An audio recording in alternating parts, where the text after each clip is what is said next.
And again, this is something that I don't talk about I don't talk lots about mental health anymore because it's kind of got that stigma and I haven't really known how to approach it. And this is honestly the first time that I'm being completely open and just opening it up. So yeah, at the same time, I got diagnosed as bipolar.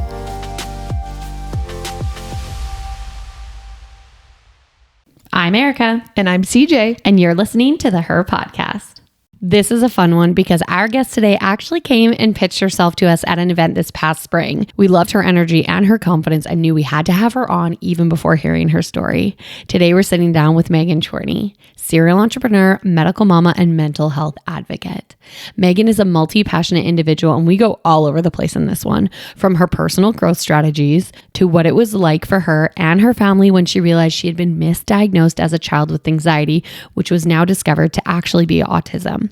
How she copes as a busy mother and wife, and the support systems you need to put in place when navigating depression. She's an open book in this one, and we know you're going to love it and her. So let's welcome Meagan Chorney to the podcast.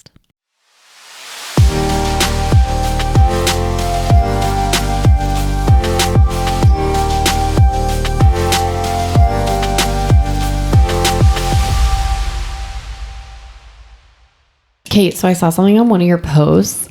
You were talking about, I saw this. I feel like I saw this theme on some content and it was about stress. And it was about like the stress of motherhood, or for instance, it was like how to keep your house clean when you have little kids. And then it was like, don't stress about it. And I'm wondering if you can tell me how you mitigate your stress. You know what? I learned this a little while ago that like it is your choice to have anxiety about something or to just embrace what it is. And that really changed things for me because I was like, yeah, it is my choice to be anxious about it or to just like embrace the moment that we're in. So that is kind of what changed. Where did you hear that? Do you remember? You don't have to remember. Honestly, it was probably something on Instagram. Like I will sit and scroll reels and like there's some good stuff on there. Yeah. And yeah, I think that's probably, where I heard that first. Okay. Yeah. Like it's your choice. So what does that look like now for you in life? Like you're like, it's my choice. So like, are you actively saying that to yourself? Are you like journaling that down so that when you start to feel anxious, you're like, note, reminder, or was it like a really easy switch for you? No, I think anything like that isn't like super easy to implement because we are so programmed to be like, have our brains think a certain way, right? And it's just something, it's like muscle memory and it's what we always go back to. So like, no, it's not easy at all. What I have learned, oh my God, I learned this a long time ago, but there's like always opposites of emotions. And so the opposite of anxiety is gratitude. And so I've always like, if I get into an anxious space, I'll like think of, okay, like, what am I thankful for right now? Like, how can I look at this situation and find something to be grateful for in it as well? Does that make sense? Yes, absolutely. What does anxiety look like for you? How does it present itself? Oh my goodness. It's so different for everybody. And so I'm always very interested. And sometimes it depends on the situation too. Like there's certain situations going somewhere new or with like people. This morning. Yes, exactly. Oh, no wonder you were like, hi. Or like going to an event with people that I don't know, and especially going by myself. I always need a support person. I think that one is like, not to like downplay that anxiety, but I feel like anyone who even like myself, who wouldn't say that I don't want to say suffer with anxiety or like have anxiety, but even that for me is I'm like, I don't want to go by myself. Like totally. I want to go with someone. Yeah, I get that. So anything like that, like I'll like physically feel sick, which sounds like super dramatic, but like I get like sick feeling and I'll get like sweaty and I'll like convince myself I have a headache or something and like maybe I shouldn't go. And then other times if it's, I'm just like, these like feelings of anxiety just kind of like come over you. They're both. Okay. I just got them both because I wasn't sure how many coffees deep you would be. Erica's looking at her Starbucks and she's like, this says decaf. Is CJ drinking non-decaf? While we're talking about anxiety, I was like, mine says decaf, is hers not? Yeah, then I saw the panic on your face. I was like, yes. Oh my God, that's something I cut out. I cut out caffeine too because I noticed it was like making my like heart, my chest flutter a little bit and It's insane. It's crazy. It's insane. Not Yeah. for everyone. I can only speak to my own experience, and I was like well versed in just like feeling that and thinking that it was normal. But then since I took a period and stopped, and now it's probably been a couple years, but if I have like a drop of caffeine, it feels like I'm having a heart attack. Like it's like heart palpitations, like full sweat. Wow. Yeah, like that's crazy. Okay, maybe I haven't like detoxed myself quite enough, but or maybe I'm now sensitive to it. True. Yeah. She's like, I'm not having a heart attack. I think I haven't detoxed enough yet, you guys. I gotta work deeper. I gotta do more work. So, oh my gosh. I'm interested, does any of your anxiety, like, did you always have anxiety? Have you always had it? Because I also know you have some different diagnoses. Yeah. Right? So that's like something that I've had to kind of work through. And I used to talk a lot about anxiety and like mental health on my Instagram. But since, because I got diagnosed with autism of all things, probably 6 months ago. Oh, wow. That's fresh. Yeah, Okay. it is. And so kind of since then, I haven't really known what to share on my Instagram because I feel like I've always presented as somebody who has like had anxiety and depression, but so many times if you've got autism that's undiagnosed, those like your symptoms can present as anxiety and depression. So it's like, do I really have that, or was it a symptom of something else? And so it's been, I don't really know how to answer that. Like, yes, I got diagnosed with social and then general anxiety. I first was diagnosed in grade 5. So what does that make me, like 10? What did that look like, being diagnosed that young? Well, why did you get diagnosed? Yeah. Like, what was your life looking like at that point? Okay, Maybe that's what you're saying. like how, I don't know how deep we want to get with this. Go and, for it. All the way. Go for it. Sorry, we're gonna make this episode funny. We got funny energy today. This is great. Just like lighten up the heaviness, you know? Please do. Okay, great. Okay, so You share what you're comfortable, but go. yeah, go no, deep. I'm literally an open book. So, I like was bullied really bad in school. And I think like looking back now, it definitely stems from like that feeling like I always knew I was different. Like I didn't fit in anywhere. I always had just like varied interests, if that makes sense. Like nothing about me made sense, let's just say that. And I always felt different. Like, what were your interests? God, okay, where were so- you identifying that you were like, and did you recognize you're like, I'm not like everybody else? Yeah, and you know what? I think it took a long time for me to recognize it. And as you grow up and you move out of your small town and you see more of the world, you realize how different things are, and how sometimes when you go through your childhood and adolescence, you kind of have blinders on, and this, like, you only know what you know, right? And so, yeah, I definitely, like, looking back, there's moments where I knew that things were different, but it wasn't until like moving out of that and being able to look at it from, like an outside perspective kind of.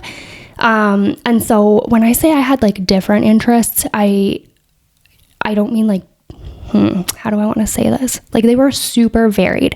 Like I was like down and dirty, like tomboy type style. Like I hunted and so like I do archery, but then I'm also a competitive dancer, and I was like in the school band. And like when I was growing up, that was like the nerdy thing to do. Like nobody was in band.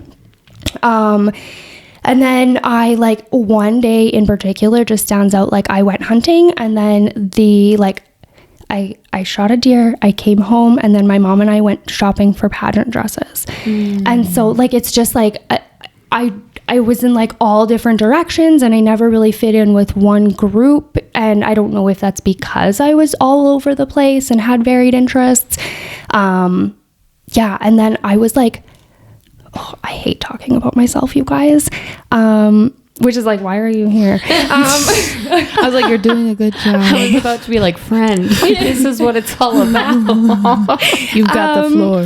But so I was like really smart in school, and like that also drew attention for bullying too. And like looking back, I mean, that is like a telltale sign, or not a telltale sign. Like you could be smart and not have autism, but like most people diagnosed with autism are like very smart, especially when it comes to math and science. And like, hello, that was like, I love math, y'all. I can't even explain to you how much Girl, I like math is like not a thing for you. Oh God. Yeah, I mean, it's funny, but I'm like, But she's like, but no, actually, guys, that's not what that equals. that's not real math, y'all. Yeah. What are you doing? Yeah, exactly. So I don't know. It's just like all of these little signs that kind of like now looking back and knowing what I know, definitely like pointed to, you know, there being something abnormal like wired in my brain, if that makes sense. Well, and when it comes to the autism piece, like I still want to go back to your childhood, but I'm like, correct me if I'm wrong, but I think this is very common to go misdiagnosed or undiagnosed, especially for women. Especially for women. So Absolutely. if you could talk to us a little bit about that. Yeah. So I would say it's like diagnosis bias almost, because we grow up when we're young. There's like the telltale signs for boys, right? Like autism presents like this, like X, Y, and Z. And those are all the signs that you're going to see in a boy. And for girls, we might have some of those symptoms, but we are so used to masking things and like putting on this like happy face, or if we withdraw from a situation, it's totally acceptable for a girl to do that. Whereas if a boy, like boys are rambunctious, boys are whatever, it's abnormal, right? And so it's way easier for people to see the signs of boys than for girls. So what did you feel when you got the diagnosis of autism, and what led you to actually get that? Because obviously you're kind of sharing that you have some of these other diagnoses, right? And so I don't know if something like triggered you going back to your doctor and being like, I don't think that we've nailed it. You know, like what was going on in your life? Yeah, absolutely. So I've been on medication since grade 5 for anxiety and depression. And I got to the point where I was like, something's not working, you know? So went to my doctor, we tried a few different things, and it just still wasn't working. And then honestly, you guys, the Instagram community is amazing. And I'm very open. Like I said, I'm an open book, and I'm very open on my Instagram and on my stories, and I can be very vulnerable. And somebody reached out to me and they were like, oh my goodness, I've been doing a lot of research on this, and it's actually like there's so many like studies and everything coming out. You definitely like show all the symptoms that I was showing, and like this overwhelmed feeling, and you don't know where it's coming from, and like completely withdrawing and shutting it down and shutting off. And so she sent me some articles, and I got reading, and I was like, wow, like this is literally me.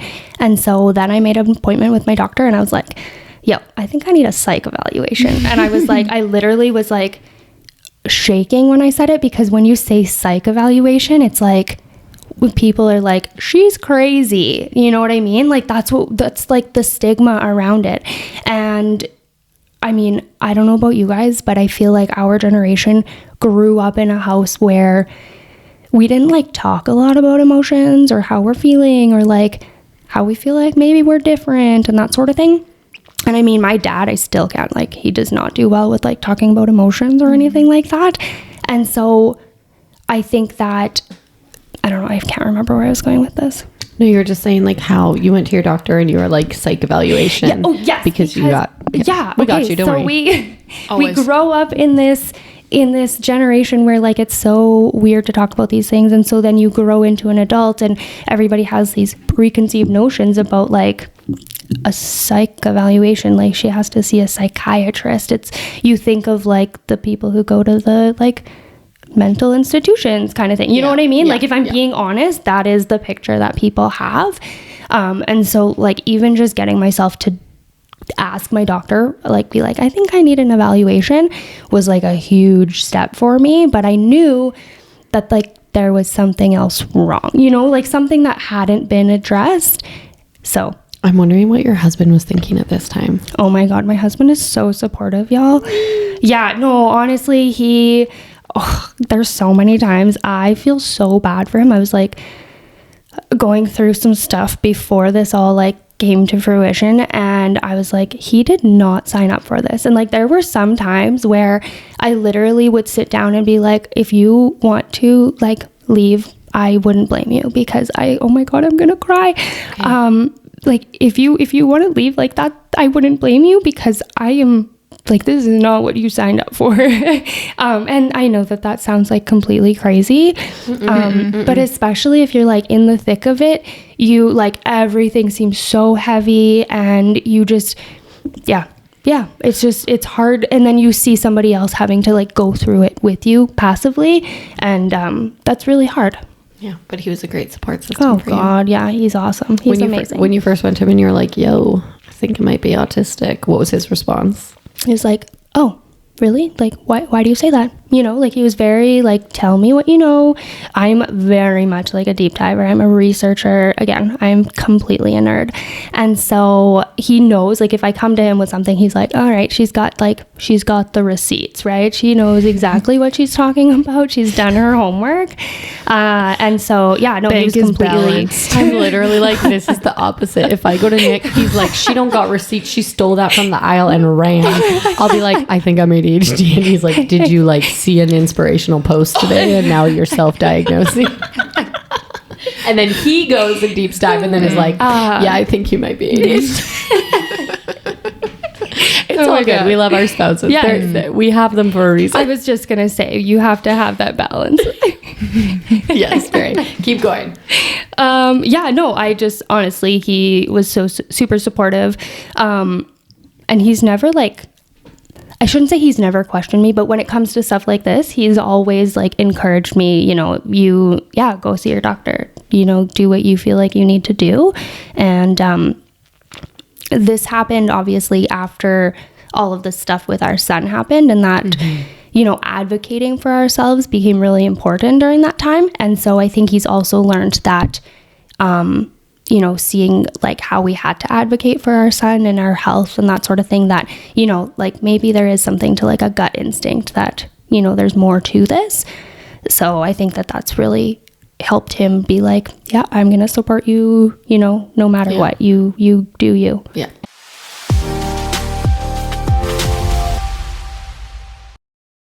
Have you listened to episode 62 yet? Okay, finish up this one, then go back to that one because I promise you don't want to miss listening to Jessica Jansen and all her goodness. I have had the opportunity to not only sit and have casual conversations with Jess, but I've also had the opportunity to hear her speak at events. And my gosh, she never disappoints. Her energy and vibes are unmatched. I swear every time I get to hear her, I just soak in all her wisdom on all things life and business. Now, pay attention. If you're feeling stuck in your life, either professionally or personally, then this next part is for you. Because not only is Jessica a killer public speaker and author, but she's also a coach who specializes in helping individuals get unstuck, reach new levels, and build a life of abundant joy. Sign me up, please. If you're looking to build new, healthy habits, reframe perspectives, and externally process in a safe environment with zero judgment, this is for you. Jessica comes to the table with high energy, tons of joy, and absolutely no BS. I can personally say that having a coach has had a massive impact on my life, and it's something both CJ and I value and always recommend, especially when you're feeling stuck. Because Jess is so great and wants you to make the most out of life, she's offering her listeners an exclusive discount on her coaching program. Simply mention our podcast when booking in to receive 10% off any 3 or 6 month coaching package. If you're ready to get more out of the life that you're living and want to better manage the roadblocks and hurdles that life is throwing your way, Jessica's one-on-one coaching is for you. It's specifically set up to give you the momentum that you want and need. You can book in for a free discovery call with Jessica through her website, which is www.jessicajansen.ca, or connect with her through Instagram at @thejessicajansen. And don't forget to mention her podcast when booking in for 10% off your 3 or 6 month coaching program. I promise you won't regret it.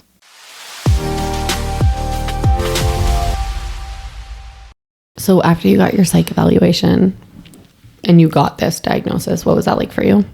Because did you get 2 at the same time? Yeah. Okay. Yeah, I did. Okay. So and again, this is something that I don't talk about I don't talk lots about mental health anymore because it's kind of got that stigma and I haven't really known how to approach it. And this is honestly the first time that I'm being completely open and just opening it up.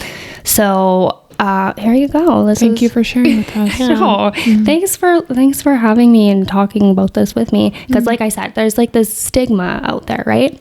Which we want to stop, which is why it's important when people feel ready and comfortable to have conversations like this. Yes, right? absolutely. Yeah. So yeah, at the same time, I got diagnosed as bipolar. Wow. That feels yucky to say. I'm so sorry. I was so like, it's just, I have cared so much what people think of me for forever. I'm a chronic people pleaser. And so saying that makes me feel judged like right away. Do you know what I mean? And so yeah, even just saying it, I'm like, I'm so ashamed. What we've asked you obviously what the autism sort of felt like, and you kind of just expressed what you felt like with the bipolar disorder, you know, diagnosis, what that feels like. And it sounds like you're still in the thick of processing. Yeah, you know, I have tried to, you know, talk a little bit about it, and I have connected a lot with some people via Instagram who are like, oh my God, you know, I also just got diagnosed autistic, and it's so nice to hear you talk about it. And so you get those sorts of people who really make you feel empowered to talk about your situation. But then you still just don't know what people are thinking and talking about when they see that. And so that's just still something that's always in the back of my mind, and it's constantly something I'm working on. You know what I mean? So what are some misconceptions then about bipolar? Because maybe that is where some of that is coming in, right? Like we're assuming that people have these, you know. Yeah. Well, and I was going to say, like, I feel like I was going to ask, is it easier to say you're autistic than bipolar? Yes. Yes. Okay. Yeah, absolutely. Yeah. People think of bipolar as like mania, right? There's two types of bipolarism. There's 1 and 2. I am 2, which means that like my high periods don't reach that like crazy high that we think of when it comes to bipolar.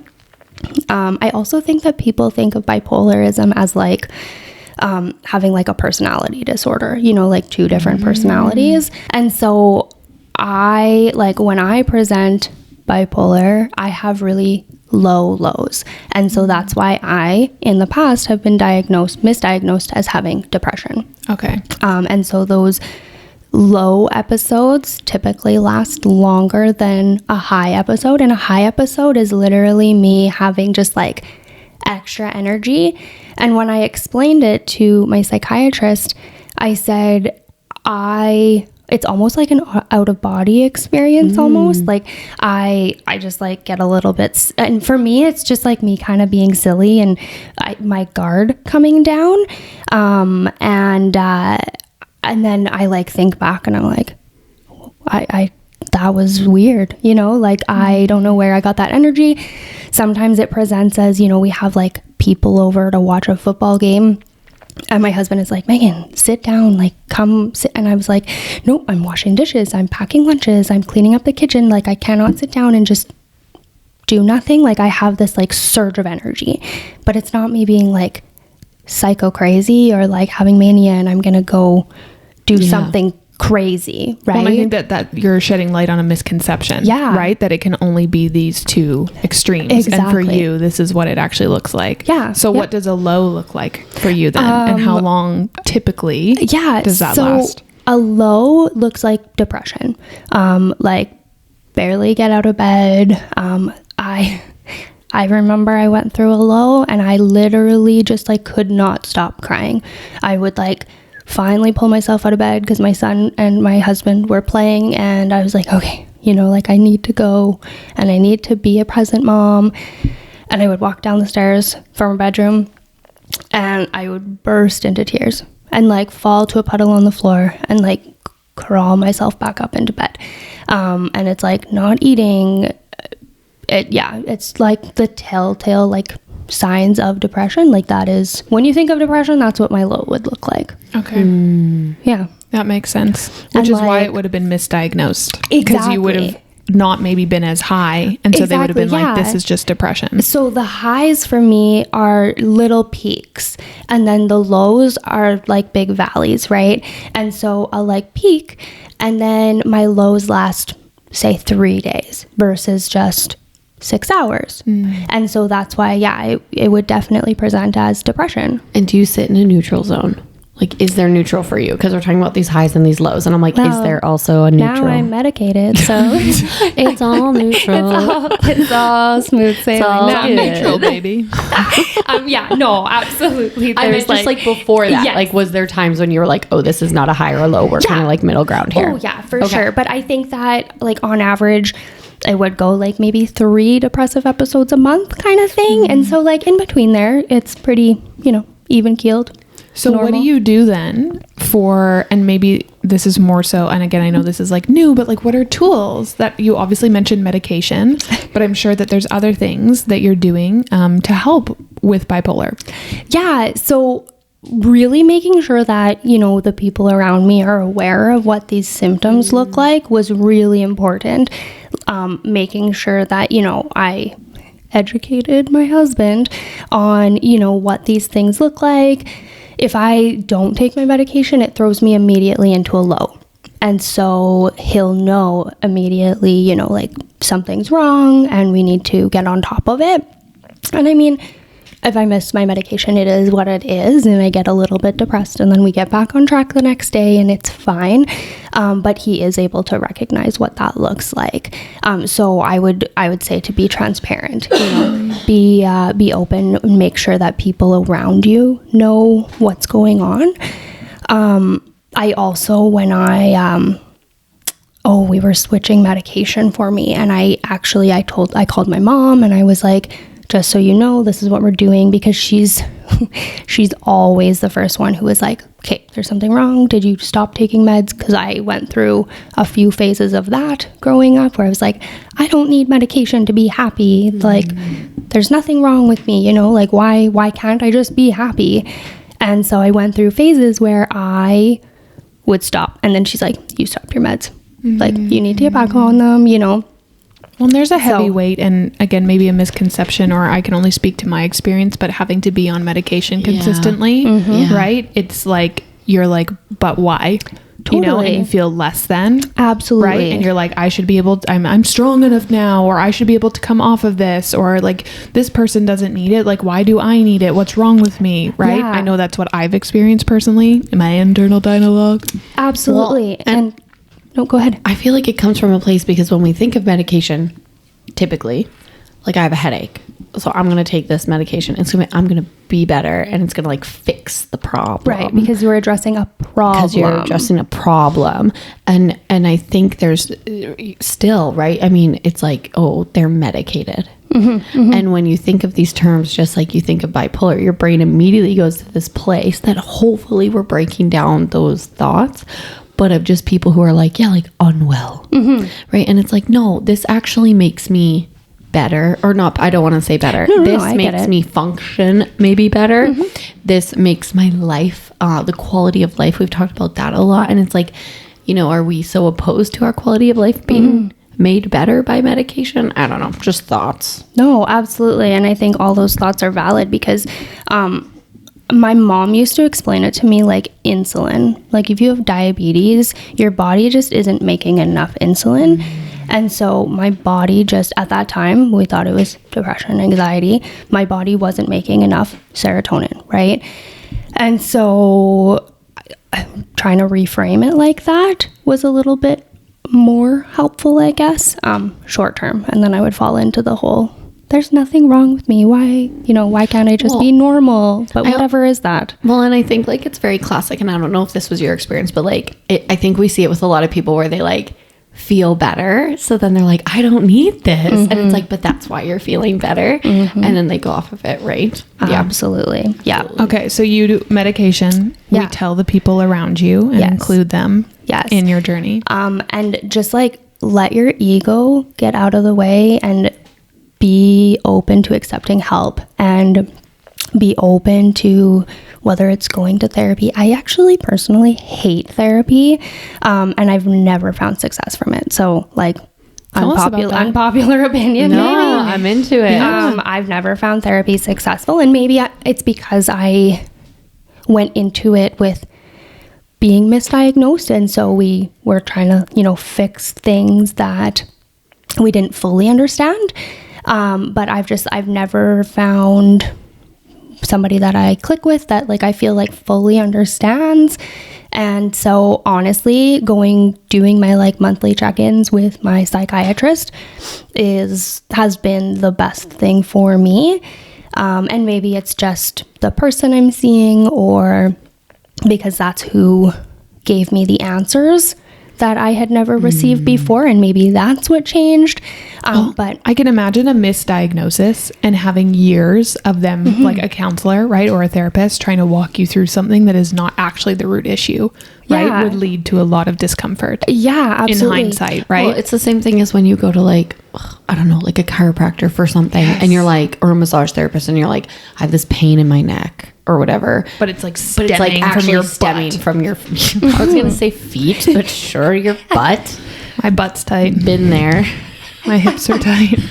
Okay, here we go. No, but I'm just right. But then you keep going, and you keep going, and you keep going, and you're yeah, my back feels better, but my butt isn't feeling any better. And you start to feel resentment and a little bit why am I doing this? This isn't working for me. And then you go to the right person who cracks your butt, and you're I'm regretting this whole thing. I'm really sorry. Said butt, I know. so Now I'm embarrassed. here. It's fine. It's all good. Yeah. Get your butts cracked. I was going to go on the butt thing too, but I'll just leave it. You can. Is bipolar hereditary? Do you know? I actually don't know. Interesting.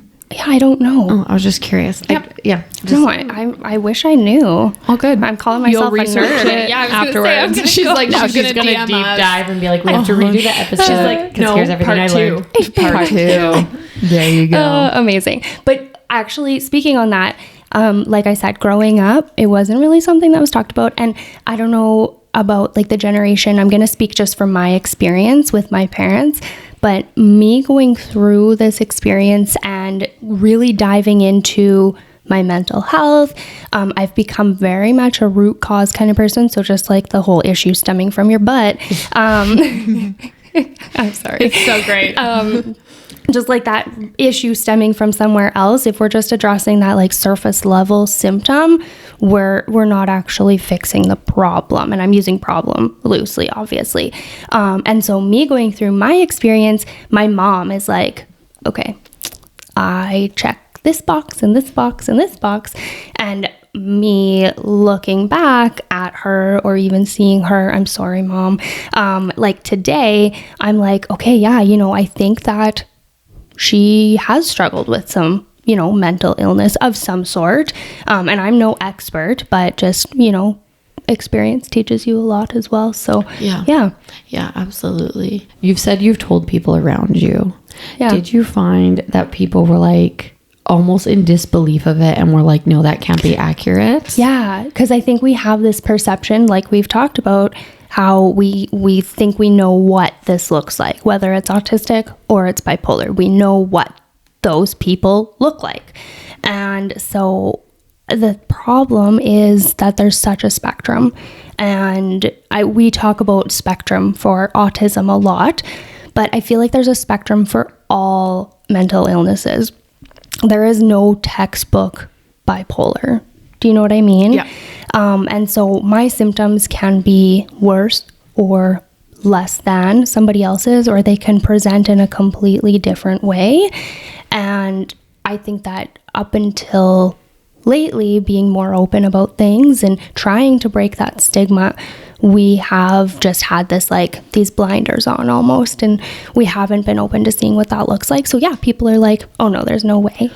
Well, and when I think of bipolar, I think of really angry or really happy. Mm-hmm. And what you've described is depressed. You're it's actually different. And I think that's even a switch, is that the emotions you can experience will be different. We can't be oh, you get really mad and then really happy. Well, that's bipolar, which I think is how people think often, I find, right? Yeah, absolutely. Like I said, it can look so different for every person. And yeah, everybody has this perception of what it should look like or it typically looks like. And I think, Hollywood has helped in that sense in giving us what this false impression is of what these mental illnesses look like. So yeah, having people be like, no, like there's no way, and even talking about it to friends and family who in the past, like previously, I've talked obviously about being a people pleaser and caring what people think about me. And so in the past, I've been really careful about what I talk about. And I've always been somebody, this is a symptom, who's just sat back and been like,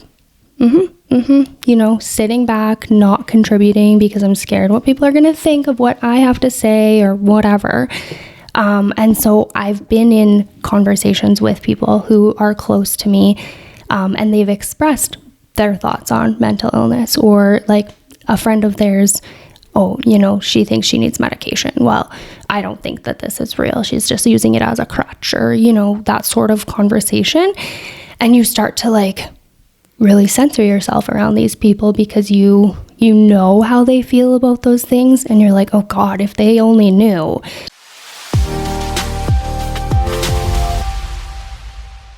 Ever dreamt of waking up with lashes that are flawless and brows on point without lifting a finger? Well, Glam Lash Studio is here to make that dream a reality. If you're all about saving time in the morning while still looking absolutely stunning, this is for you. Lash extensions, brow laminations and waxes, keratin-infused lash lifts and tints. The dream team for an effortlessly stunning look. Emphasis on effortless. So here's the deal. Their lash extensions bring the drama, giving your eyes that extra pop. I used to have lash extensions and I absolutely loved how it looked. Brow laminations, it's like magic for your brows, giving them that Insta-worthy fluffiness. I recently had one of these and highly, highly recommend. And let's not forget about their lash lifts and tints, the not-so-secret weapon for a low-key, high-key, gorgeous look. Say goodbye to the morning makeup struggle and hello to routine as easy as hitting snooze. Your future self will thank you, trust me. Book in today at Glam Lash Studio and let their team of extensively trained and qualified staff do the rest. Her listeners are getting a special code to receive a discount on their next visit. Use code HER10 when booking in with the amazing staff at Glam Lash Studio. We're all about making our mornings easier, and we're doing that with Glam Lash Studio. Don't forget to use the code HER10 to save when booking. It's time to amp up those lashes and brows because life's too short for dull eyes and you deserve to shine. Don't forget to use code HER10 when booking and connect with them at glamlashstudio.yxe.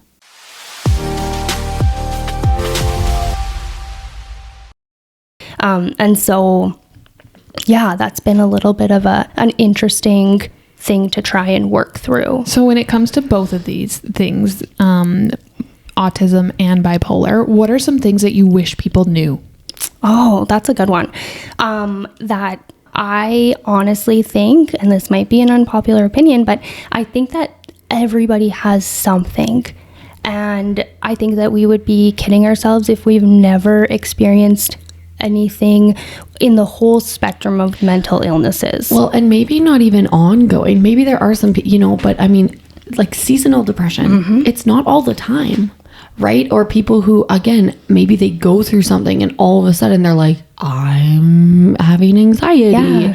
I'm, feeling this way or that way. I completely would agree with you that I think if we all really examined ourselves, I think the stigma is that mental illness is all the time. Yeah, absolutely. And I think it can actually ebb and flow. Right. And you saying that brings me to, postpartum anxiety, postpartum depression, and not just postpartum, but also, following a death in the family, following a medical diagnosis, following a divorce, like all sorts of things in our life can trigger these sorts of quote unquote mental illness symptoms. And I think that we all have a little something.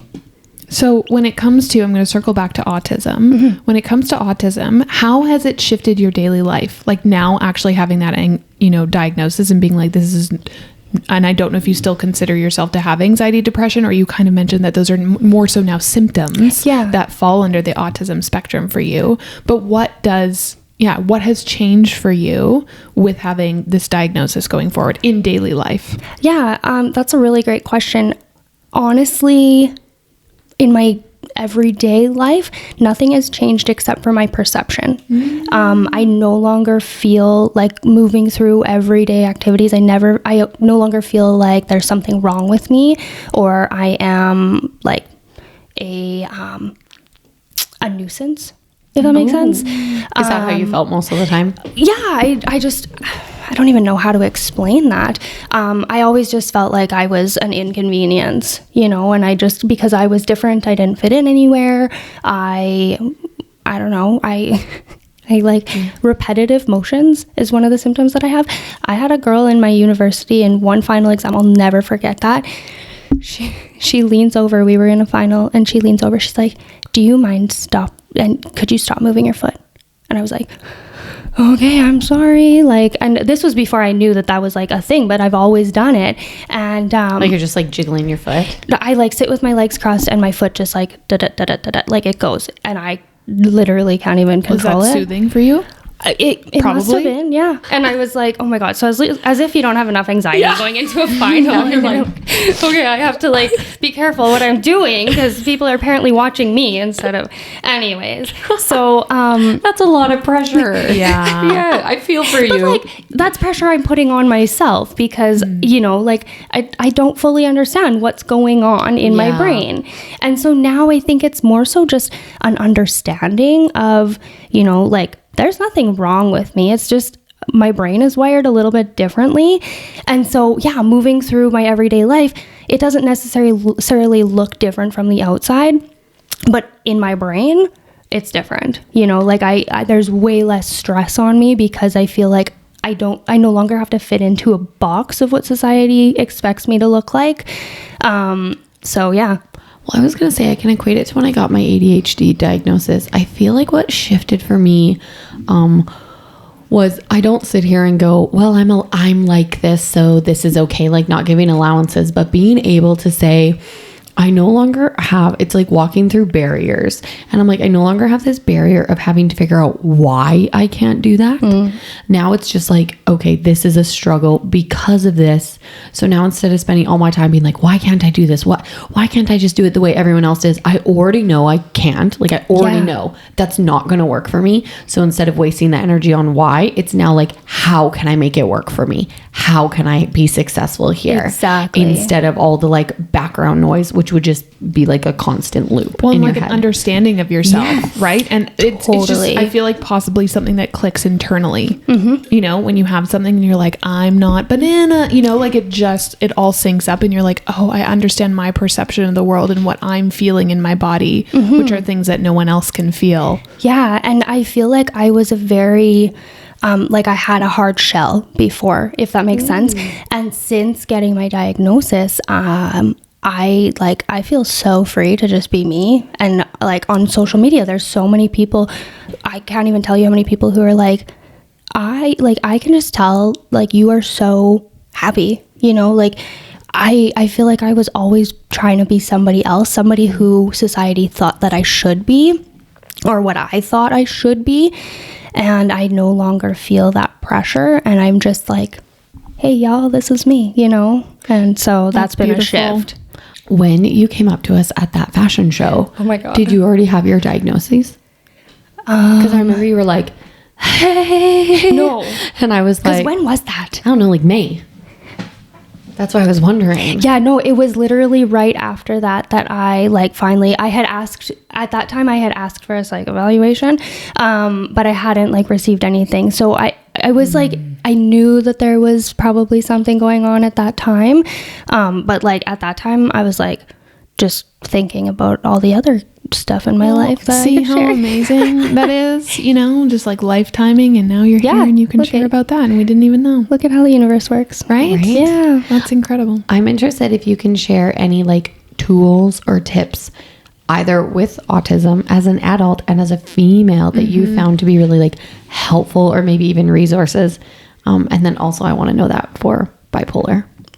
Like, I know you shared, you're like, okay, like I don't do therapy and you jiggle your foot a lot. And so I'm like, but is there anything else? Like, are you like my diet, the way I'm like setting my life up, right? Is this helping you with these diagnoses? Okay, so this is kind of like a full-on can of worms. That's okay. Go for it. So I kind of mentioned before how we've kind of like been through a lot of stuff with our son and having to advocate for our health and that sort of thing. And so going through that has really shifted things just in general. And that started well before this whole diagnosis thing came to light. We've like really been careful about what we eat and like products that we use, like personal products in our home. Like, oh my gosh, I'm not letting you go into my bathroom. Did you already? You can watch it on YouTube. Oh my when gosh. Brienne unpacks your makeup. Don't watch that episode. Should I bring my shampoo in? And she can now this is gonna be the problem with scan having it. I should be like an ambassador for the Yuka app because I scan everything. Were you the one who said the Monday shampoo? Oh, maybe I shouldn't say that. Oh, whatever. Did you share the Monday shampoo? I shared a reel where I scanned a bunch of stuff and I showed screenshots of it, and Monday was one of them. Yes, because I saw it at Costco the other day and I was like, I want to buy this, but I'm pretty sure I saw that I shouldn't buy it. But like fact check it and you're like, no, it was on an inspiring reel. This girl did scanned it. Yes. Okay. So like I sound like when I was talking to CJ before this, I was like, I don't know, y'all. I'm very much what you would consider like mostly a crunchy mom. I'm a little bit still on that scrunchy spectrum. Hello, Starbucks. Yeah, exactly. I see the bag you came in with. Okay, but you know what I mean? Like, it's a process. You guys are going to out me for my products. We're all gonna have a little bit of fun here. I get it. It's all good. It's all good. Okay. Scrunchy Okay, so going back, we're careful about what we eat, especially for our son. And so I also find that there's things that we eat, especially when we're, eating out a lot or eating high, like foods that are like cause inflammation or are known to cause inflammation. I do notice that in my mood and how it, usually it induces like that little bit of like anxious, overwhelmed feeling, or it'll kind of pull me into a slump. And sometimes I, at least for myself, will fall into a bit of a slump. And I'm going to say just slump because I wouldn't call it depression. If you're I'm just in a like slump, I get it. If you're just not feeling hot, if your body just like isn't feeling like it's functioning at its optimal level. And so I think that that's where like food as fuel comes into things for me as well, because it affects your mood. It affects everything if you're not feeling it. I'm gonna get real practical then. Yeah. And I'm like, I don't want a whole laundry list, but can you give us like 3 to 5 foods that you're like, or ingredients that you're like, I try to avoid these because they bring about inflammation? No, you're not gonna get blasted. You're fine. I'm on the same wavelength. You're totally fine. You're in good company. Okay. You're fine. So gluten is really bad for me in particular, and I notice like we eat gluten-free in our home, and then my husband will go out of town for work and he'll come back and I'm like, you ate gluten because you are not well. And dairy is also super inflammatory. Hello, oat milk latte. Mm-hmm. Yeah. And then we also stay away from dyes. Mm-hmm. Oh, yeah. Yep, I got told that after dyes. ADHD. They were like, you should stay away from dyes. Yeah. And so my Because I'm husband eating the icing. I'm like, what? Just my kidding. husband and I, we're obviously able to, notice our emotions and our, mental stability and that sort of thing. We have emotional regulation. But my son, he doesn't have that emotional regulation yet, so we're definitely a lot more cautious with him. Too? Yeah, he's 2. Okay. So we are very much like, we ate all of his Halloween candy because he wasn't able to have, you know what I mean? He also has allergies. I think this is why I'm in a slump. I've eaten a lot of Halloween candy recently. I'm like, there we go. I need to It's just funny we don't connect them. But don't. Yes. Oh no, I'm connected. I am self-aware. I'm like, you better put oat milk in this latte, but I'm gonna eat this Sour Patch Kids. Oh, totally. Okay, it's called balance, y'all. Like, and we're very much like an 80-20. You know, when we started switching things out and you know, being more aware of what we're eating, the best piece of advice I got was, you know, don't go and overhaul your pantry. You know, use what you have. You know, like, you've been doing what you've been doing. You're still alive. You're fine. Just use what you have. And then when you're replacing it, make better choices. I think that's the thing for me, because I go all in with things and then I like change everything, and then I'm like staring at my cupboard and I'm like, I don't know how this works. I don't know how this is gonna like serve. And we just did I think we talked about it, where my son and I were doing like a restricted, like no gluten, no peanuts, no all this stuff. And luckily I have a deep diver in my life, you know, Nick, who went out and was like, here's the flour that we can use and here's this, which is very helpful, because otherwise I'd stand in the aisle and be like, well, I need to do all of this and I need to try it all. And then it becomes overwhelming, and then it's not sustainable. So like that, you know, one step at a time. Even I was going back to like the mental health side of things, implementing like one small change or being aware of one thing for a week or two, and just having that be my focus. And I don't mean like being hyper focused on it, but just being aware of those things instead of trying to like make a whole change and do the whole spectrum of different things. Just finding one thing.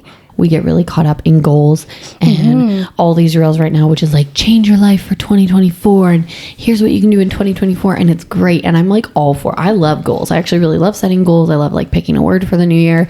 But I usually fail on most of them. And I think sometimes it can be really hard to not, like you're even saying, instead of overhauling your pantry, like sometimes you can't overhaul your life in one day. Yeah. It has to be small, and it has to be just like this one thing. Find your success in it and add another thing, right? Yeah. Is getting up early something for you that's important then? Oh God. Okay. Here's something that I've been really, really trying to implement, and like, I do as I say and not as I do. I like keeping a promise to yourself is the biggest boost of confidence. And so getting up early and doing morning movement has been something that I know. I did it once for a season. Not just once. I meant like, I did it for a season, and I still talk about it like it was the best time. It was in 2017, and I was getting up at 5 a.m. I was reading for an hour because I was reading a book a week. So I would like break my books into like day one, day two, so I could like crush it, like read my Bible, and then I'd go for a run at 6 a.m. and I'd come home and no one would be awake, and I was like, this is freaking goals. Yes. And then I don't know what happened.